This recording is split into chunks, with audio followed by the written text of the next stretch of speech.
श्री गणपती बाप्पा सगळ्यांना. आज होती संकष्टी चतुर्थी 5 फेब्रुवारी 2026 वार गुरुवार. आजच्या शुभ दिवसाला चतुर्थी होती आणि आपण पण नेहमीप्रमाणे उपास धरत असतो. तर 2 बटाटे घेतले आपण, साबुदाणा वगैरे पण कापून घेतलेले आहे. गॅस पेटवलेला आहे. बटाटे ठेवून घेऊया आपण. त्याच्यात जेवढं लागेल तेवढं पाणी टाकून घेऊया. मस्त छानपैकी शिजले आणि आपले साबुदाणेही छान भिजून गेलेले आहेत. आणि आपण त्याच्यामध्ये बटाटे मॅश करणार आहोत.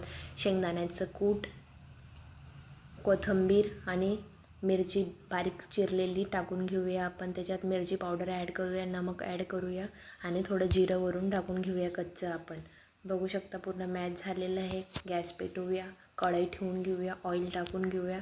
आणि मी चटणीसाठी शेंगदाणे वगैरे घेतलेले होते, त्याच्यामध्ये बटाटे टाकून पिसून घेतलेलं होतं. आपली चटणी तयार होते आणि एक एक वडे असे बनवले होते. छान पद्धतीने वडे तयार आहेत. तर